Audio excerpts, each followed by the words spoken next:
आखिरकार हमने उन्हें ढूंढ लिया, चलो उनके ग्रह पर कब्जा करते हैं। एक जीव एक सुपर हाई टेक पारभासी स्क्रीन पर चमक रहे डेटा को घूर रहा है। उनका स्पेस स्टेशन पृथ्वी से कई प्रकाश वर्ष दूर है। वे बहुत बहुत लंबे समय से इस सिग्नल का इंतजार कर रहे थे। वे स्पेसशिप में सवार होकर पृथ्वी की ओर बढ़े और वे पर्यटकों या दोस्तों के रूप में नहीं आ रहे हैं, वे जीतने के इरादे से आए हैं। चिंता न करें, यह सिर्फ एक काल्पनिक स्थिति है, लेकिन मानवता ने 1974 में अंतरिक्ष में एक संदेश भेजा था। उन्होंने इसे 25,000 प्रकाश वर्ष दूर एक तारा समूह की ओर लक्षित किया था। अगर संदेश कभी किसी तक पहुंचता है तो उन्हें पता चल जाएगा कि हम कौन हैं, हम किस चीज से बने हैं और सबसे डरावनी बात, हम ठीक कहां रहते हैं। तो कोई ऐसी जानकारी क्यों भेजेगा? 1970 के दशक में प्यूर्टो रिको में अरेसीबो वेधशाला का अभी एक बड़ा अपग्रेड हुआ था। वैज्ञानिक वास्तव में इस विशाल रेडियो टेलीस्कोप की शक्ति का प्रदर्शन करना चाहते थे और उन्हें एक रास्ता मिल गया। अन्य सभ्यताओं से संभावित संकेतों को सुनने के बजाय उन्होंने पासा पलट दिया और खुद एक संदेश भेज दिया। इसके पीछे के मास्टरमाइंड फ्रैंक ड्रेक थे, जो ड्रेक इक्वेशन के लिए जाने जाने वाले एक महान खगोल शास्त्री थे। ये आकाशगंगा में कितनी बुद्धिमान सभ्यताएं मौजूद हो सकती हैं, इसका अनुमान लगाने का एक सूत्र है। उन्होंने कार्ल सैगन के साथ मिलकर बाइनरी कोड में एक संदेश बनाया जिसमें सिर्फ 1 और 0 थे, जो मानवता का वर्णन करता था। पूरी चीज को सिर्फ 1679 बिट्स में समेट दिया गया था। वही संख्या क्यों? क्योंकि ये दो अभाज्य संख्याओं 73 और 23 का गुणनफल है।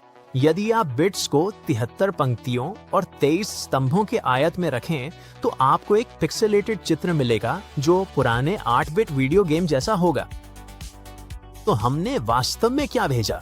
सबसे पहले 1 से 10 तक की संख्याएं, दूसरा हाइड्रोजन, कार्बन, नाइट्रोजन, ऑक्सीजन और फास्फोरस के परमाणु क्रमांक जो डीएनए के निर्माण खंड हैं। हमारी डीएनए संरचना का एक मोटा चित्र भी था और एक इंसान की स्टिक फिगर, हाँ एक स्टिक मैन। मैं बिल्कुल भी मजाक नहीं कर रहा हूँ। फिर हमारी औसत शारीरिक ऊंचाई और उस समय की कुल मानव आबादी भी थी, लगभग 4.3 अरब। ओह, और उन्होंने हमारे सौर मंडल के चित्र में हमारे ग्रह का स्थान और एरेसीबो टेलीस्कोप का एक चित्र भी शामिल किया था। उन्होंने संदेश को मेसियार 13 की ओर लक्षित किया था। ये एक विशाल प्राचीन समूह है जिसमें एक ही स्थान पर लाखों तारे हैं। कल्पना कीजिए कि वहां कितने संभावित ग्रह हो सकते हैं। ये समूह लगभग 25,000 प्रकाश वर्ष दूर है। इसका मतलब है कि संदेश को वहां पहुंचने में 25,000 साल लगेंगे और किसी भी जवाब को हम तक पहुंचने में और 25,000 साल लगेंगे। तो वास्तविक रूप से हमें जल्द ही परग्रही जीवों से कोई नया फोन कौन है वाला टेक्स्ट नहीं मिलने वाला है। ये सब कुछ एक प्रतीकात्मक संकेत के रूप में था, मानव बुद्धि का प्रदर्शन करने और हमारी तकनीक का जश्न मनाने के लिए। यहाँ तक कि कार्ल सागन कहते हैं कि ये ब्रह्मांडीय महासागर में एक बोतल छोड़ने जैसा था। सुनने में अच्छा लगता है, लेकिन हर कोई इस बात से सहमत नहीं है कि ये एक अच्छा विचार था। सालों से अरेसीबो संदेश ने बहुत विवाद पैदा किया है, क्योंकि बात ये है, क्या होगा अगर कोई हमें सच में सुन ले, और क्या होगा अगर वे दोस्ताना ना हो। इतिहास के सबसे शानदार भौतिकविदों में से एक स्टीफन हॉकिंग ने परग्रही सभ्यताओं से संपर्क करने की कोशिश के खिलाफ चेतावनी दी थी। उन्होंने समझाया कि जब उन्नत सभ्यताएं पृथ्वी पर कम उन्नत सभ्यताओं से मिली हैं, तो इसका अंत बुरा ही हुआ है। और यहाँ बुरे से मेरा मतलब है भयानक चीजें, जैसे उपनिवेशीकरण और कई लोगों की जान जाना। हॉकिंग ने कहा कि बिना ये जाने कि वहाँ कौन है, कुछ जीवों से संपर्क करने की कोशिश से कोई संसाधनों के लिए पृथ्वी पर हमला कर सकता है। और प्रसिद्ध भौतिकविद यहाँ अकेले में ही हैं। कई आधुनिक वैज्ञानिकों का तर्क है कि गहरे अंतरिक्ष में संकेत भेजना लापरवाही है। हमें नहीं पता कि वहाँ कौन है, हमें नहीं पता कि वे क्या चाहते हैं, और अब वे ठीक से जानते हैं कि हमें कहाँ ढूंढना है। सबसे डरावनी बात यह है कि अगर हमें संदेश भेजने का पछतावा भी हो तो भी वो जा चुका है और हम उसे वापस नहीं ले सकते। ये अभी प्रकाश की गति से अंतरिक्ष में उड़ रहा है, एक ब्रह्मांडीय पोस्टकार्ड की तरह जिसे हम वापस नहीं बुला सकते। अरेसीबो के बाद से हम रुके नहीं हैं, बल्कि और भी साहसी हो गए हैं। 2008 में वैज्ञानिकों ने ध्रुव तारे की ओर बीटल्स का गाना अक्रॉस द यूनिवर्स भेजा, जो पृथ्वी से 433 प्रकाश वर्ष दूर है। गाना प्रकाश की गति से यात्रा कर रहा है और इसे साल 2441 में अपने लक्ष्य तक पहुंच जाना चाहिए। वैज्ञानिकों ने गाने को डेटा स्ट्रीम में बदला, यानी अंतहीन 1 और 0, और मैड्रिड में DSS 63 डिश का उपयोग करके इसे रेडियो सिग्नल के रूप में भेजा। वो डिश स्टैच्यू ऑफ लिबर्टी की ऊंचाई के लगभग 3/4 के बराबर है, और ये पहली बार नहीं था जब संगीत ने अंतरिक्ष की यात्रा की थी। पूर्व बीटल पॉल मैकार्टनी ने अपना पहला इंटरगैलेक्टिक कॉन्सर्ट प्रसारित किया। हम इन 2 अंतरिक्ष यात्रियों को प्रसारित करने जा रहे हैं जो अभी अंतरराष्ट्रीय अंतरिक्ष स्टेशन में हैं। वहाँ ऊपर कहीं लगभग 220 मील की दूरी पर 2313 में कुछ परग्रही उत्साही लोगों ने एक crowd funded loan signal project शुरू किया। प्रोजेक्ट का बीकन पृथ्वी के आम लोगों से ग्लीज 526 नामक लाल बौने तारे को 144 अक्षरों के छोटे संदेश भेज रहा था, जो ब्रह्मांडीय ट्वीट की तरह थे। ये पृथ्वी से 17.6 प्रकाश वर्ष दूर है और इसका कोई ज्ञात ग्रह नहीं है। संदेश 18 वर्षों में वहां पहुंच सकता है। इसमें भौतिकी और आकाशगंगा में हमारी स्थिति समझाने के लिए अभाज्य संख्याओं के अनुक्रम से बना एक हिस्सा था। इसमें पर्याप्त सुराग थे ताकि जो कोई भी सुन रहा हो वो अगले भाग मानव भाषा के संदेशों को समझ सके। दूसरी परत मजेदार हिस्सा थी लोन सिग्नल वेबसाइट से भेजे गए 144 अक्षरों वाले नागरिक संदेश। वे किसी भी भाषा में हो सकते थे और लगभग कुछ भी कह सकते थे। बीमिंग समुदाय में शामिल होने वाला कोई भी व्यक्ति अपना पहला संदेश मुफ्त में भेज सकता था, लेकिन उसके बाद प्रत्येक नए संदेश की कीमत 25 सेंट थी। वे सैटेलाइट डिशों का एक वैश्विक नेटवर्क बनाने के लिए $10 करोड़ जुटाने की उम्मीद कर रहे थे ताकि हम पूरी मिल्की वे में संदेश भेज सकें। लेकिन कुछ ही महीनों के बाद प्रोजेक्ट का पैसा खत्म हो गया।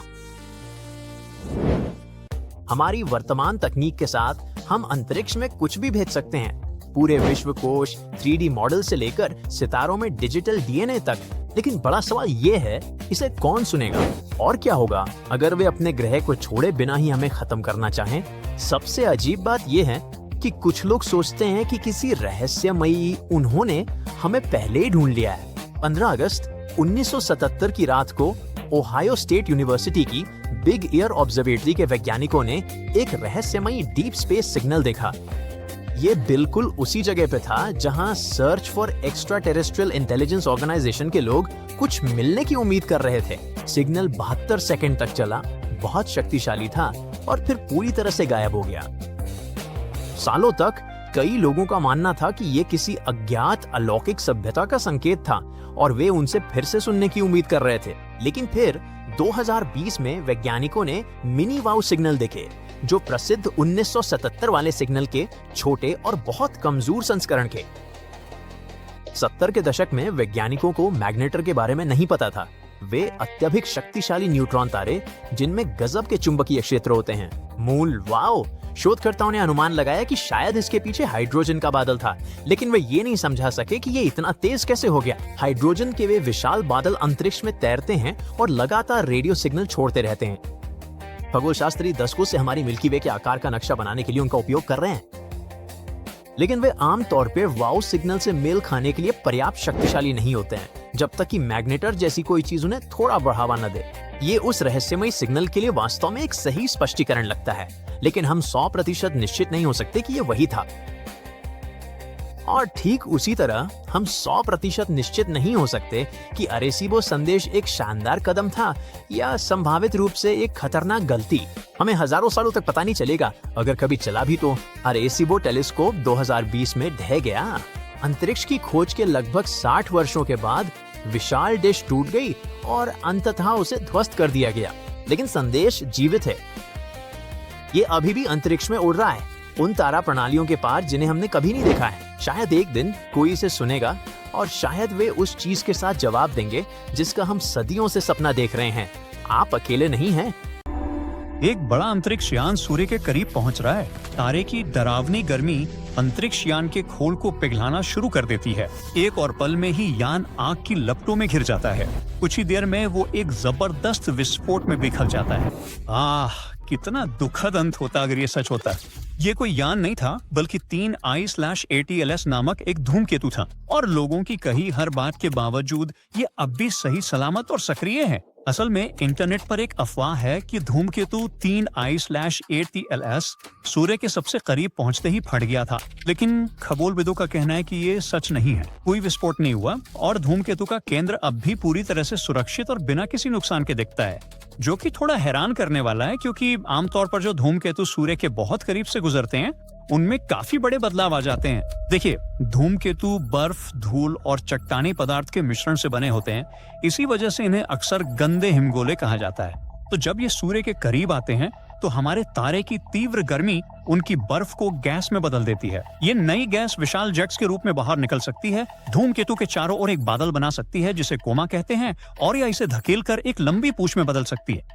सूर्य का प्रकाश इन सभी हिस्सों को और भी चमकदार बना देता है, और अगर देखने की स्थिति अच्छी हो तो छोटे या साधारण टेलीस्कोप वाले लोग भी धूमकेतु का अध्ययन कर सकते हैं। लेकिन शानदार दृश्य होने के अलावा इतनी नजदीकी से गुजरना धूमकेतु के टुकड़े तोड़ सकता है या यहाँ तक कि उसके पूरे नाभिक को भी फाड़ सकता है। अब ये सच है कि कुछ धूमकेतु इस प्रक्रिया से बच जाते हैं, लेकिन कई, खासकर छोटे या पहली बार आंतरिक सौरमंडल में प्रवेश करने वाले धूमकेतु टुकड़ों में बट जाते हैं या पूरी तरह गायब हो जाते हैं। खैर, 3AITLS ने अलग तरह से व्यवहार किया, तो बस ये 29 अक्टूबर 2025 को सूर्य के सबसे नजदीक पहुंचा। इस बिंदु को पेरिहीलियन कहा जाता है।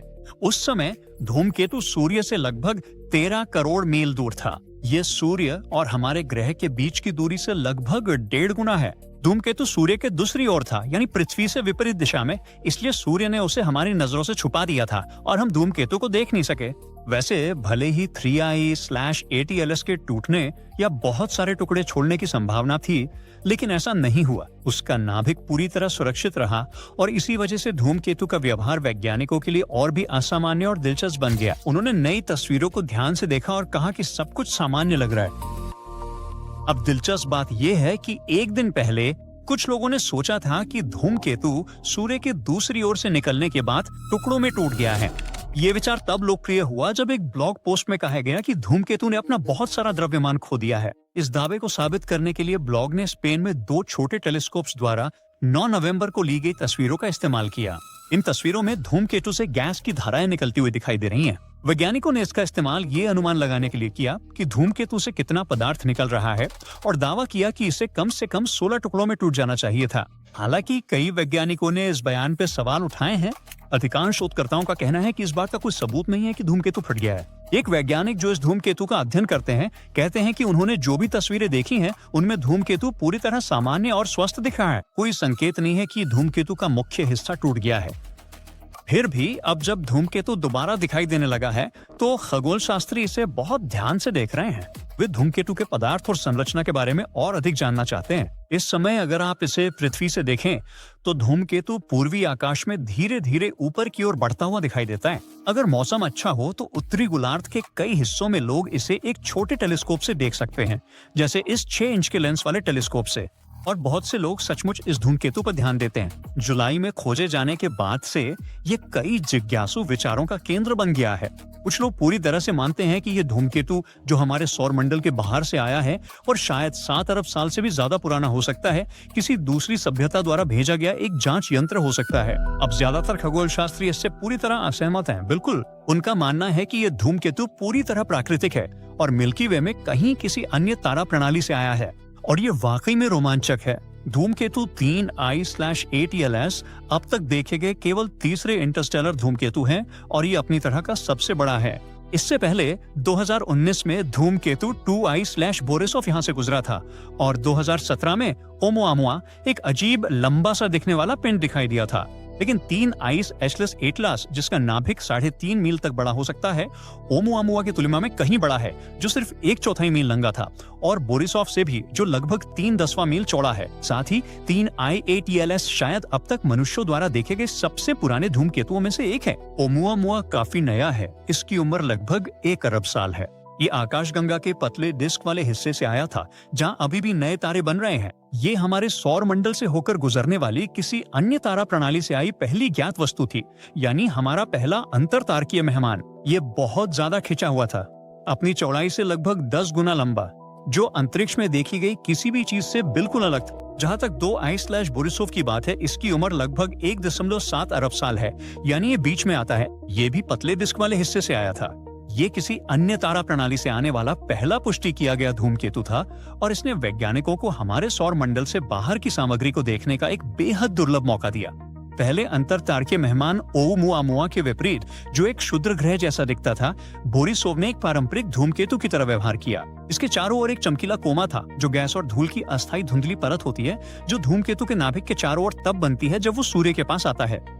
साथ ही इसके पास धूल और गैस की एक लंबी पूंछ भी थी। अब 2I/बोरिसोव सूर्य से दूर तेजी से जा रहा है और कभी वापस नहीं लौटेगा, लेकिन इसने वैज्ञानिकों को दूर दराज की दुनियाओं की रसायन और इतिहास की एक झलक लेने का मौका दिया। अब चलिए वापस धूमकेतु 3I/एटलस की बात करते हैं। ये पृथ्वी के सबसे करीब 19 दिसंबर को गुजरेगा।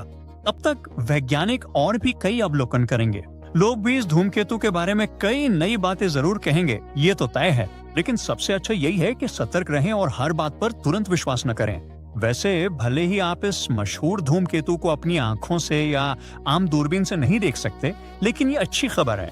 इटली में एक शक्तिशाली दूरबीन इसे मुफ्त में लाइव दिखा रही है। वाह! तो कोई भी इस रहस्यमय वस्तु को सच में देख सकता है जब ये पास से गुजरती है। वैज्ञानिकों का मानना है कि इस धूमकेतु का वजन लगभग 33 अरब टन है। ये तो बहुत बड़ा आंकड़ा है। चलिए इसे बेहतर समझने के लिए हम कुछ तुलना करके देखते हैं। आईफिल टावर का वजन तकरीबन कुल मिलाकर 10,000 टन है, तो 33 अरब टन के इस विशाल वजन का सीधा सा मतलब ये है कि 33 लाख आईफिल टावर।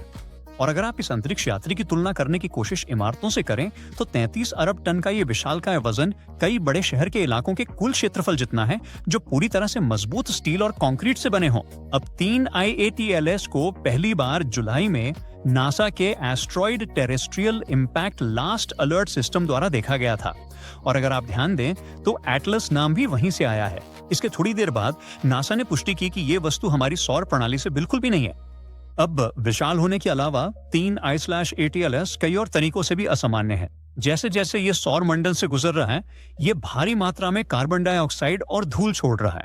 तो इससे पता चलता है कि 3I/ATLS 3 से 5 ऑर्डर की मात्रा में, यानी 1000 से 1 लाख गुना ज्यादा भारी है 2 अन्य ज्ञात इंटरस्टेलर आगंतुकों की तुलना में। इतना बड़ा अंतर वाकई में एक वैज्ञानिक रहस्य है। ये भी अविश्वसनीय रूप से तेज गति से यात्रा कर रहा है, लगभग 1,50,000 मील प्रति घंटा, जो कि ध्वनि की गति से लगभग 200 गुना ज्यादा है। अरे इतनी स्पीड में तो आपको चालान कट जाएगा।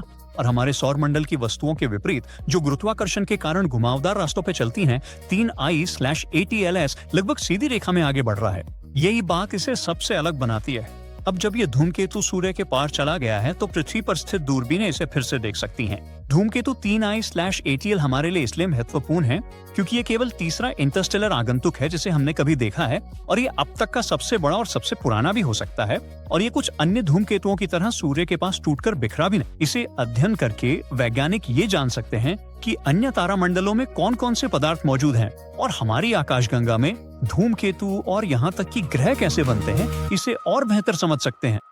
तो थाईलैंड में 55 साल का एक आदमी स्थानीय नेशनल पार्कों में से एक में कुछ पत्थर चुनने गया था। अब शायद हमें कभी पता नहीं चलेगा कि आखिर उसे 55 पाउंड पत्थर की जरूरत क्यों। शायद वो उन्हें बेचना चाहता था, या उसके पास कोई अजीब डिजाइन प्रोजेक्ट था।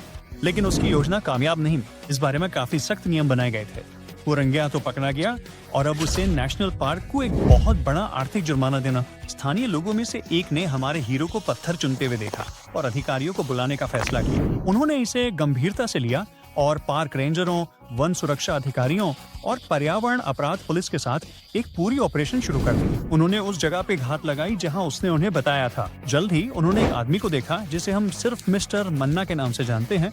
उसके पास उर्वरक की बोरी से बना एक बैकपैक था। उसके पास ढेर सारे पत्थर, एक छोटा स्लेज हैमर और एक मछेती थी। ये साफ था कि वो अपनी कार्रवाई के लिए पूरी तैयारी के साथ आया है। जब उन्होंने उसे रोका तो उसने सब कुछ स्वीकार कर लिया। वो बिना अनुमति के पार्क में पत्थर लेने चला गया था। उसने जो किया वो स्थानीय नेशनल पार्क अधिनियम के 2 नियमों का उल्लंघन करता है, जिनका सार यही है कि आप संरक्षित भूमि से प्राकृतिक संसाधन नहीं ले सकते। अब उसे नेशनल पार्क कार्यालय में औपचारिक जुर्माने का सामना करना पड़ रहा है। ये मामूली बात लग सकती है, लेकिन गलत जगह से एक पत्थर उठाना भी प्रकृति को असली नुकसान पहुंचा सकता है। वो थाई आदमी किस्मत वाला था कि उसे जेल नहीं जाना पड़ा। संयुक्त राज्य अमेरिका में राष्ट्रीय उद्यानों से पत्थर, सीपियां, पुरानी लकड़ी या कोई भी कलाकृति हटाने पर वाकई सजा मिलती है। तो हाँ, अगली बार अगर आप ऐसा कुछ करने का सोचें तो तैयार रहें कि आपको $5,000 तक का जुर्माना भरना पड़ सकता है या 6 महीने जेल में बिताने पड़ सकते हैं। नेवादा में 2 लोगों ने ये बात कड़वी तरह से सीखी। उन्होंने सिर्फ यादों के लिए कुछ पत्थर घर ले जाने की कोशिश नहीं की, बल्कि उन्हें जोर से एक चट्टान से नीचे धकेल दिया। ये सब Lake Mead National Recreation Area में हुआ और बाग के अधिकारी उस घटना की फुटेज देखकर लगभग रो ही पड़े थे। आखिर कोई ऐसा क्यों करेगा, ये उनकी समझ से बाहर है। जो लाल पत्थर उन्होंने गिराए वे उस संरचना का हिस्सा थे जिसे बनने में लाखों साल लगे और अब उसे ठीक करने का कोई तरीका नहीं है। ये सब पार्क की सबसे लोकप्रिय हाइकिंग ट्रेल्स में से एक पर हुआ।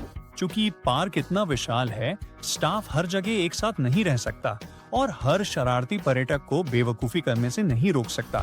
शुक्र है यहाँ हर साल आने वाले 6 मिलियन लोगों में कुछ जिम्मेदार पर्यटक भी होते हैं जो ऐसी घटनाओं की जानकारी अधिकारियों को देते हैं। हमारे मामले में वीडियो ने उन दोनों लोगों की पहचान करने में मदद की और अदालत ने इसे 2 दिन की सुनवाई के दौरान संघीय जूरी के सामने सबूत के तौर पर इस्तेमाल किया। उन्होंने दोनों को सरकारी संपत्ति को नुकसान पहुंचाने और उस पर हमला करने के एक आरोप में दोषी पाया। तो अब ये दोनों मूर्ख व्यक्ति 1 साल तक की जेल की अवधि, $1 लाख का भारी जुर्माना या इन दोनों ही कठोर कानूनी सजाओं का सामना करेंगे।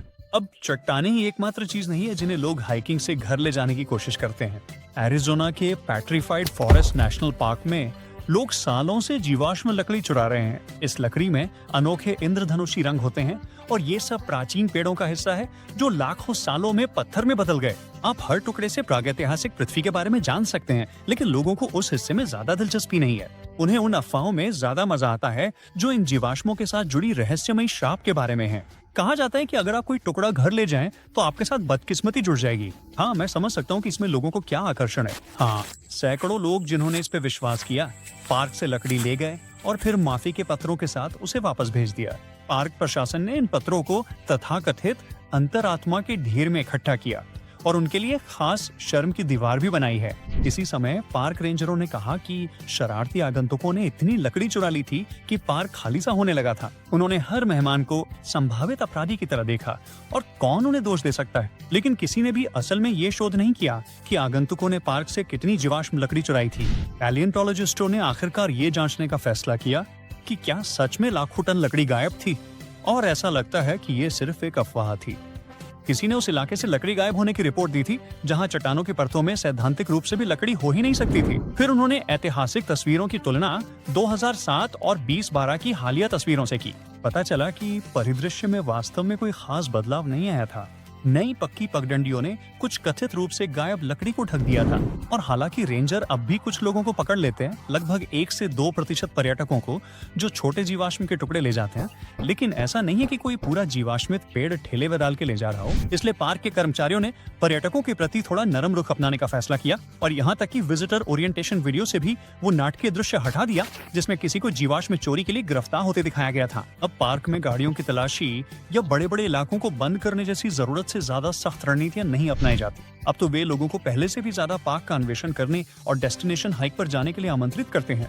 आप ट्रैकिंग करके उन छुपे हुए स्थानों और अद्भुत नजारों को देख सकते हैं जिन्हें ज्यादातर लोग कभी नहीं देख पाते। ऐसे ही एक निगरानी में हुई सार्वजनिक खुदाई के दौरान एक शौकिया जीवाश्म प्रेमी ने लंबी थूथन वाली मछली का जबड़ा खोज निकाला जो पार्क में पहले कभी नहीं मिला था। तो अगर आप वाकई पार्क से 1-2 पत्थर उठाए बिना नहीं रह सकते तो आपके लिए एक अच्छी खबर है। भूमि प्रबंधन ब्यूरो उदारता से लोगों को अपनी कुछ सार्वजनिक जमीनों पर रोजाना 25 पाउंड तक पत्थर और 1 टुकड़ा जीवाश्म लकड़ी इकट्ठा करने की अनुमति देता है। आप ऐसा तब तक कर सकते हैं जब तक यह व्यक्तिगत उपयोग के लिए है और आप खुदाई या विस्फोट नहीं कर रहे हैं। अलास्का में कुछ पार्कों में ये तब तक अनुमति है जब तक आप औजारों का इस्तेमाल नहीं कर रहे या आवासों को नुकसान नहीं पहुंचा रहे। लेकिन नियमों को दोबारा जांच लेना हमेशा बेहतर होता है। और अगर आप सार्वजनिक जमीनों पर डायनासोर की हड्डियां या प्राचीन मछलियों, सरीसृपों या स्तनधारियों जैसे जानवरों के जीवाश्म इकट्ठा करना चाहते हैं तो माफ कीजिए, ये बिल्कुल मना है। केवल BLM से विशेष परमिट वाले शोधकर्ता ही ऐसा कर सकते हैं। और जब वे कुछ दिलचस्प चीजें भी ढूंढते हैं तो वो उनकी निजी संपत्ति नहीं होती। वे जो भी जीवाश्म इकट्ठा करते हैं वे सभी सार्वजनिक संपत्ति रहते हैं और उन्हें संग्रहालयों, विश्वविद्यालयों या अनुसंधान केंद्रों में भेज दिया जाता है जहां उनका अध्ययन और प्रदर्शन किया जा सके। अगर आपको पुराने सीप, घोंघे या ट्राइलोबाइट्स जैसे आम जीवाश्म मिलते हैं तो आमतौर पर आप व्यक्तिगत उपयोग के लिए थोड़ी मात्रा में उन्हें ले सकते हैं, लेकिन केवल तब जब आप उन्हें बेचने या अदला बदली करने की कोशिश ना करें। इसके अलावा अगर आपको किसी गुफा के अंदर कुछ भी मिलता है जैसे जानवरों की हड्डियां, पौधे या अनोखी चट्टानों की संरचनाएं, तो वे भी पूरी तरह से निषिद्ध हैं। ये चीजें संघीय रूप से संरक्षित हैं, जिसका मतलब है कि आप उन्हें छू नहीं सकते, नुकसान नहीं पहुंचा सकते या हटा नहीं सकते। बस उसकी एक फोटो लें और दूसरों के देखने के लिए वहीं छोड़ दें। यही बात सीपों पर भी लागू होती है। उन्हें उठाने से तटीय पारिस्थितिकी तंत्र को नुकसान पहुंच सकता है। कई जीवों का जीवन उन पे निर्भर करता है, तो अगर आप एक सीप उठा लेते हैं तो आप उनके जीवन का एक हिस्सा छीन लेते हैं। सीप समुद्र तटों को स्थिर रखने में मदद करते हैं, पक्षियों को घोंसला बनाने की सामग्री देते हैं और समुद्री जीवन जैसे शैवाल, समुद्री घास, स्पंज और छोटे छोटे केकड़ों को घर प्रदान करते हैं। सीपों में कैल्शियम कार्बोनेट भी होता है जो समुद्री पानी में घुल जाता है और समुद्र द्वारा फिर से इस्तेमाल किया जाता है। इसका मतलब है कि हर सीप एक बड़े पुनर्चक्रण प्रणाली का हिस्सा है। अमेरिका में आप कुछ खाली सीप इकट्ठा कर सकते हैं, लेकिन सिर्फ मजे के लिए। कुछ प्रजातियां संरक्षित हैं और अगर आप गलती से किसी जीवित जानवर को सीप के अंदर ले जाते हैं तो आप बड़ी मुसीबत में पड़ सकते हैं। एक महिला ने फ्लोरिडा के की वेस्ट के एक समुद्र तट से 40 सीप उठा लिए थे। पता चला कि उन सीपों के अंदर जीवित क्वीन कॉन्ग्स थे। ये जानवर एंडेंजर्ड स्पीशीज एक्ट के तहत संकटग्रस्त के रूप में सूचीबद्ध है। आखिरकार उसे 15 दिन की जेल और $500 का जुर्माना भरना पड़ा। ये बिल्कुल भी सबसे अच्छा समुद्र तटीय स्मृति चिन्ह नहीं है। तो हाँ, जब आप नेशनल पार्क्स में घूम रहे हो तो अपने उत्साह पर थोड़ा काबू रखें और याद रखें, आपके और उस जगह दोनों के लिए सबसे सुरक्षित यही है कि आप बस तस्वीरें लेकर घर लौटें। ये 3 अरब साल से भी ज्यादा समय से मौजूद हैं, लेकिन अब पृथ्वी की सबसे पुरानी सतह का कुछ हिस्सा टूट रहा है। आज हमारे महाद्वीप एक जगह जमे हुए लगते हैं, लेकिन बहुत लंबे समय में ये काफी हिलते डुलते और इधर उधर खिसकते रहे। ये सब टेक्टोनिक गतिविधि की वजह से होता है, जो पृथ्वी की सतह के हिस्सों को धीरे धीरे एक विशाल पहेली के टुकड़ों की तरह इधर उधर सरकाती है। इन पहेली के टुकड़ों के सबसे स्थिर हिस्सों को क्रेटन कहा जाता है। क्रेटन बहुत पुराने और मजबूत चट्टानों के हिस्से होते हैं जो महाद्वीपों की जड़ें बनाते हैं और उन्हें एक साथ जोड़े रखते हैं। नॉर्थ अमेरिकन क्रेटन उनमें से एक है। ये संयुक्त राज्य अमेरिका का एक बड़ा हिस्सा, कनाडा का लगभग आधा और ग्रीनलैंड का अधिकांश भाग बनाता है। वैज्ञानिकों ने दुनिया भर में ऐसे लगभग 35 बड़े प्राचीन क्रेटन की पहचान की है। वे अपनी मजबूती के कारण सैकड़ों मिलियन सालों तक ज्यादातर एक ही जगह पर बने रहे हैं, लेकिन 2014 में उन्होंने खोजा कि क्रेटन उतने अटूट नहीं हो सकते जितना वे सोचते थे। कुछ क्रेटन ने भूवैज्ञानिक प्रक्रियाओं के कारण अपनी मजबूत जड़ों के हिस्से खो दिए और पतले हो गए। ऐसा लगता है कि अगर क्रेटन और अधिक टेक्टोनिक बदलावों से गुजरते हैं तो वे कम स्थिर हो सकते हैं। 2024 में चीन विश्वविद्यालय के भूविज्ञान वैज्ञानिकों ने एक प्राचीन भूभाग का विश्लेषण किया जिसे नॉर्थ चाइना क्रेटन या संक्षेप में एनसीसी कहा जाता है। वे ये जानना चाहते थे कि पृथ्वी के कुछ सबसे पुराने शिलाखंड क्षेत्र कैसे टूट सकते हैं। क्रेटन के विघटन की इस प्रक्रिया को डीक्रेटनाइजेशन कहा जाता है। एनसीसी का अध्ययन करना इसलिए रोचक है क्योंकि इसमें 3 मुख्य भाग हैं: पश्चिमी ब्लॉक, पूर्वी ब्लॉक और ट्रांस नॉर्थ चाइना ओरोजेन, जो इन दोनों ब्लॉकों के बीच स्थित एक क्षेत्र है। वैज्ञानिकों ने पाया कि मेसोजोइक युग के दौरान पूर्वी ब्लॉक ने अपनी गहरी प्राचीन जड़ें खो दी, जिसका कारण शक्तिशाली भूगर्भीय हलचलें थीं, जिन्हें टेक्टोनोमैग्मेटिक घटनाएं कहा जाता है। इसलिए वैज्ञानिक ये देखना चाहते थे कि पृथ्वी के मैंटल में होने वाली प्रक्रियाएं और प्लेटों की हलचलें एनसीसी के टूटने का कारण कैसे बनी।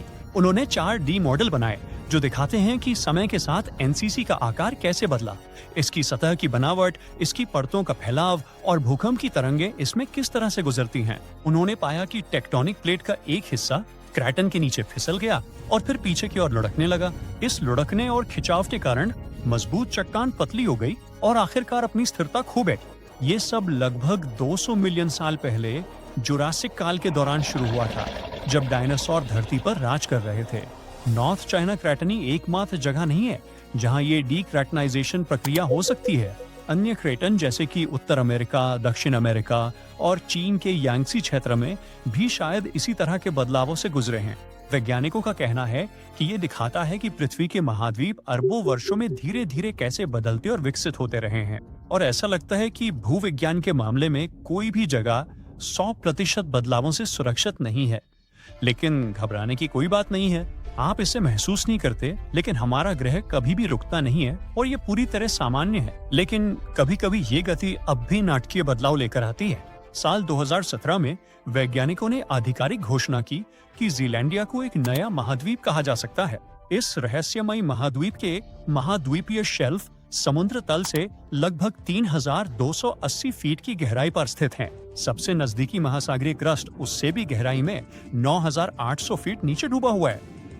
भूवैज्ञानिक समुद्र तल से चट्टानें इकट्ठा करने के लिए गहराई तक गए हैं। उन्होंने पाया कि पास के महासागरीय क्रस्ट के विपरीत, जो ताजे बेसाल्टिक चट्टानों से बना है, न्यूजीलैंड के आसपास का क्रस्ट प्राचीन ग्रेनाइट, चूना पत्थर और बलुआ पत्थर का मिश्रण है।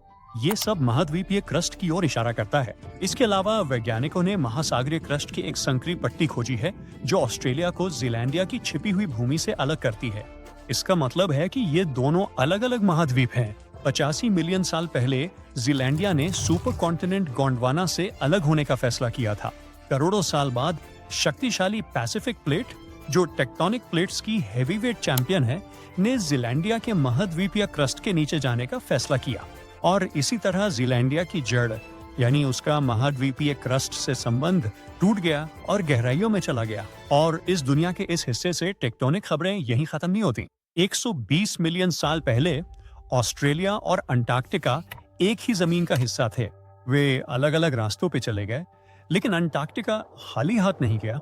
आज हिंद महासागर में एक महासागरीय पठार है। बहुत समय पहले ये एक और खोए हुए महाद्वीप कैर्गुएलन माइक्रो कॉन्टिनेंट से जुड़ा हुआ था। वैज्ञानिकों का मानना है कि इसने भारत और अंटार्कटिका के बीच एक जमीनी पुल बनाया था। ये जानने के लिए कि वो कैसा था, हम दक्षिणी हिंद महासागर में एक छोटे द्वीप समूह को देख सकते हैं। ये द्वीप ही उस प्राचीन भूभाग का बचा हुआ हिस्सा है। यहाँ का मौसम ठंडा है और यहाँ ग्लेशियर भी हैं, क्योंकि ये अंटार्कटिका के बहुत करीब है। लेकिन अतीत में यहाँ का मौसम समशीतोष्ण रहा होगा और यहाँ भरपूर वर्षा होती रही होगी। यहाँ के जानवर और पौधे आज के उष्णकटिबंधीय क्षेत्रों में पाए जाने वाले जीवों के समान रहे होंगे। एक और खोया हुआ और फिर से मिला महाद्वीप समुद्र में नहीं, बल्कि यूरोप के नीचे छुपा हुआ है। इसे ग्रेटर एड्रिया कहा जाता है और ये यूरोप से टकराया और लगभग 100 मिलियन साल पहले इसके नीचे डूबना शुरू हो गया। आज ये इटली, ग्रीस और बाल्कन देशों के नीचे स्थित है। इसका आकार और यहाँ तक कि इसकी बनावट भी ग्रीनलैंड, जो दुनिया का सबसे बड़ा द्वीप है, के समान है। ग्रेटर एड्रिया अब दिखाई नहीं देता, लेकिन उसने कुछ सुराग जरूर छोड़े हैं। इसका एक हिस्सा आल्प्स पर्वत में समाहित हो गया था। इसके अन्य टुकड़े आज के इटली और क्रोएशिया का हिस्सा हैं, जो एड्रियाटिक सागर के दूसरी ओर स्थित हैं। पूर्व महाद्वीप की चूना पत्थर की चट्टानें जब यूरोपीय भूभाग के नीचे आ गईं, तो वे बदलने लगी। करोड़ों वर्षों तक फैले अत्यधिक ताप और दबाव ने उनकी संरचना बदल दी और तभी चूना पत्थर ने अपनी जगह संगमरमर को दे दी। ग्रेटर एड्रिया आज के बड़े महाद्वीप की तरह ठोस भूमि का टुकड़ा नहीं था, बल्कि ये पानी के नीचे एक विशाल उथला शेल्फ जैसा था।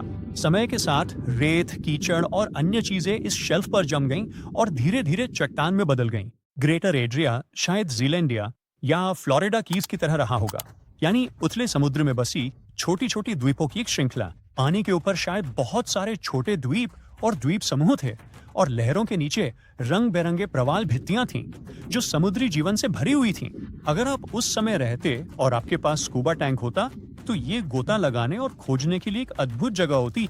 तो जब क्रिएटन के साथ इतनी सारी चीजें हो रही थीं, कौन जानता, हम भविष्य में एक नया महाद्वीप देख सकते हैं। साथ ही पृथ्वी की सतह को और गहराई से अध्ययन करने से इतिहास भी बदल सकता है, जैसा कि हम जानते हैं। कोपेनहेगन के वैज्ञानिकों ने स्कैंडिनेविया के असली जन्म स्थान के बारे में एक अद्भुत खोज की है और वो नहीं है जहां हम सोचते थे। फिनलैंड के दूर दराज हिस्सों से रेत और चट्टान का अध्ययन करने के बाद उन्होंने पाया कि स्कैंडिनेविया की जड़ें वास्तव में ग्रीनलैंड से आई थीं, वो भी 3.75 अरब साल पहले। इसका मतलब है कि जहां अब नॉर्डिक देश हैं, वो इलाका वैज्ञानिकों की पिछली मान्यता से 250 मिलियन साल पुराना है। और अब हमें ये सब पता चला है फिनलैंड की नदियों की रेत में पाए गए जिरकॉन नामक छोटे छोटे क्रिस्टलों की वजह से। जब वैज्ञानिकों ने इन क्रिस्टलों की रासायनिक संरचना को ध्यान से देखा, तो उन्हें एहसास हुआ कि इन क्रिस्टलों की उम्र ग्रीनलैंड में पाई गई चट्टानों से मेल खाती है, स्कैंडिनेविया से नहीं। उन्होंने यूरेनियम, सीसा, लुटेटियम और हैफनियम जैसे तत्वों का विश्लेषण करने के लिए विशेष तकनीकों का इस्तेमाल किया और ये खोजा कि स्कैंडिनेविया के चट्टानी नींव अरबों साल पहले ग्रीनलैंड से टूटकर अलग हो गई।